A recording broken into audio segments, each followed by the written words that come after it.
कलामे मसीहा मेरी बंदगी है, कलामे मसीहा मेरी ज़िंदगी है। भटकते हो क्यों कर कहीं कुछ नहीं है, भटकते हो क्यों कर कहीं कुछ नहीं है। कलामे मसीहा में सच्ची खुशी है, कलामे मसीहा ही सच्ची खुशी है। खुदाबंद यीशु मसीह के प्यारे पवित्र व मीठे नाम में आप सबको मेरा यानी प्रभु के सेवक गीतकार राजा राहुल का प्यार भरा सलाम। मेरे साथ मिलकर बोलिए hallelujah hallelujah hallelujah hallelujah. Name of the Lord, praise the Lord, praise the Lord, praise the Lord. Thank you Jesus. मुझे आपको ये बताते हुए बेहद खुशी हो रही है कि आज मैं अपने चैनल पर एक नई सीरीज कलामे मसीहा लेकर आया हूं। कलामे मसीहा का आज पहला भाग है और आज का विषय है प्रार्थना करने का सही तरीका, जो खुद प्रभु यीशु मसीह ने हम सब बंदों को सिखाया है।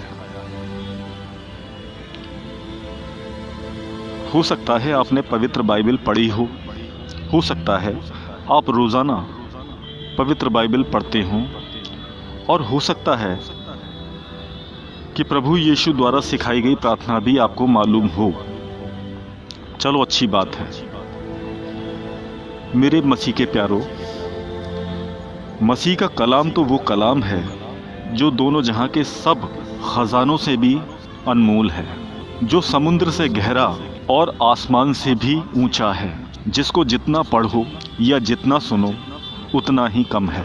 लेकिन अफसोस की बात तो यह है कि आज भी अनगिनत ऐसे मसीह लोग हैं जो गुमराह हैं, जो सच्चाई से मुंह फेर कर झूठ के पीछे भाग रहे हैं। जाना कहाँ है नहीं पता, बस भाग रहे हैं। जो खुद को कहते तो हैं कि ईसाई हैं, लेकिन पाक कलाम को उठाने व पढ़ने और समझने के लिए उनके पास बिल्कुल भी समय नहीं है। फालतू बेसिर पैर की बातों के लिए तो उनके पास पूरा दिन है, लेकिन धर्म के अनिवार्य कार्यों के प्रति उनमें कोई भी दिलचस्पी नहीं। जाने अनजाने मसीह की सही राह से भटके लोगों तक मसीह के कलाम की धरोहर को पहुंचा सकूं, यही मेरा सार्थक प्रयास है, और अधिक से अधिक अज्ञानी लोगों को असमय नाश होने से बचा सकूं और उन्हें प्रभु यीशु के अति पवित्र हाथों में सौंप सकूं, यही मेरा नेक मकसद है। आमीन, हालेलुया। तो चलिए पवित्र बाइबल में नया नियम को खोलते हैं, और मत्ती जो प्रभु यीशु के द्वारा चुने हुए 12 चेलों में से एक था, मत्ती रचित सुसमाचार पुस्तक के अध्याय 6 के वचन 5 से शुरू करते हैं। कृपया ध्यान दीजिए कि हमारे उद्धारकर्ता प्रभु यीशु मसीह हमसे क्या कहते हैं। और जब तू प्रार्थना करे तो कपटियों के समान ना हो, क्योंकि जिन लोगों को दिखाने के लिए सभाओं में और सड़कों की मोड़ों पर खड़ा होकर प्रार्थना करना अच्छा लगता है, मैं तुमसे सच कहता हूँ कि वे अपना प्रतिफल पा चुके। परंतु जब तू प्रार्थना करे तो अपनी कोठरी में जा और द्वार बंद करके अपने पिता से जो गुप्त में है प्रार्थना कर, और तब तेरा पिता जो गुप्त में देखता है तुझे प्रतिफल देगा। प्रार्थना करते समय अन्य जातियों की नाई बक बक ना करो, क्योंकि वे समझते हैं कि उनके बहुत बोलने से उनकी सुनी जाएगी। सो तुम उनकी नाई ना बनो, क्योंकि तुम्हारा पिता तुम्हारे मांगने से पहले ही जानता है कि तुम्हारी क्या क्या आवश्यकता है। सो तुम इस रीति से प्रार्थना किया करो। हे हमारे पिता, तू जो स्वर्ग में है, तेरा नाम पवित्र माना जाए, तेरा राज्य आए, तेरी इच्छा जैसे स्वर्ग में पूरी होती है वैसे पृथ्वी पर भी हो। हमारी दिन भर की रोटी आज हमें दे, और जिस प्रकार हमने अपने अपराधियों को क्षमा किया है वैसे ही तू भी हमारे अपराधों को क्षमा कर, और हमें परीक्षा में ना ला, परंतु बुराई से बचा, क्योंकि राज्य और पराक्रम और महिमा सदा तेरे ही हैं। आमीन।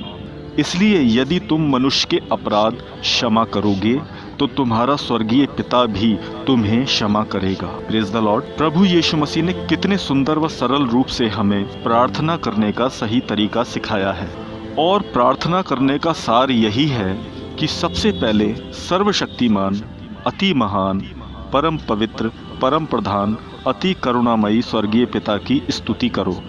स्वर्गीय पिता को पूरी महिमा देते हुए उसकी प्रशंसा करो और हर एक अच्छाई के लिए, हर एक भलाई के लिए जो आसमानी बाप हमारे जीवन में अब तक करते आए हैं, दिल की गहराई से धन्यवाद करो। घुटने टेक कर, अपने सिर को झुकाकर, खुद को दीन दरिद्र मानकर और अपने दोनों हाथ स्वर्ग की ओर फैलाकर परमेश्वर यहोवा से हर संभव स्वर्गीय सहायता मांगो, आशीषें मांगो, दया मांगो, करुणा मांगो, सम्मति मांगो, अनुग्रह मांगो और अपने स्वर्गीय पिता से पवित्र आत्मा का अभिषेक मांगो। परमेश्वर के सम्मुख अपना तन, मन, आत्मा स्वच्छ रखो। किसी ने आपके साथ अगर कुछ भी बुरा किया हो तो भी उसके प्रति बदला लेने की दुर्भावना अपने मनों में मत पालो, बल्कि परमेश्वर से अपने दुश्मन के लिए प्रार्थना करो कि हे स्वर्गीय पिता, मेरे दुश्मन को सम्मति दे, सद्बुद्धि दे और उसका हृदय परिवर्तन कर दे और उसको बर्बाद होने से बचा ले। अपनी हर इच्छा परमेश्वर की इच्छा पर छोड़ दो और अपने आप को परमेश्वर के चरणों में पूरी तरह से समर्पित कर दो। अपना संपूर्ण नियंत्रण परमेश्वर के अति पवित्र, सुरक्षित, सामर्थी व पावन हाथों में सौंप दो, तो तुम्हारा कल्याण होगा। कभी तुम्हारे जीवन में किसी भली वस्तु की घटी कमी ना होगी। आमीन। प्रभु का वचन कहता है कि अगर विश्वास करोगे तो अपने जीवन में चमत्कारों को देखोगे। आमीन। तो मेरे मसीह के प्यारों, आज के लिए अभी इतना ही। जल्दी मिलूंगा प्रभु के दूसरे कलाम के साथ कार्यक्रम कलाम मसीहा के अगले भाग में। इसी वक्त पवित्र बाइबल को थाम लीजिए, अपनी दोनों आंखों व माथे से लगाकर चूम लीजिए। आज से व इसी समय अपने मन में ठान लीजिए कि आपको हर दिन पवित्र बाइबल का कम से कम एक पेज पढ़ना ही पढ़ना है। जल्दी जल्दी नहीं, धीरे धीरे, पूरी एकाग्रता के साथ, समझबूझकर और अपने हृदय रूपी पटिया पर लिख लेना है। अगर आप सचमुच ऐसा ही करें तो आपके जीवन की सारी परेशानियां, सारी समस्याएं, सारी दिक्कतें, सारी उलझनें, सारी चिंताएं धुएं की तरह देखते ही देखते ओझल हो जाएंगी। आमीन। प्रभु आपकी मदद करे। आपको कार्यक्रम कलाम मसीहा का ये पहला भाग कैसा लगा, कमेंट करके ज़रूर बताइए। अगर अच्छा लगा हो तो लाइक कर दीजिए ताकि मेरा हौसला बढ़ सके, ताकि मैं आगे और बेहतर ढंग से काम कर सकूं और बेहतर ढंग से प्रभु की सेवा कर सकूं।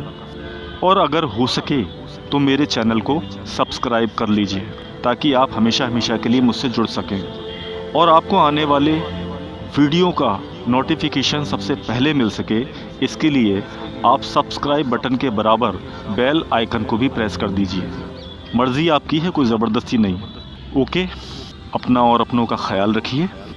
प्रभु आपको और आपके पूरे परिवार को बहुतायत से आशीष दें और अपने पंखों की ओट में सदा सुरक्षित रखें।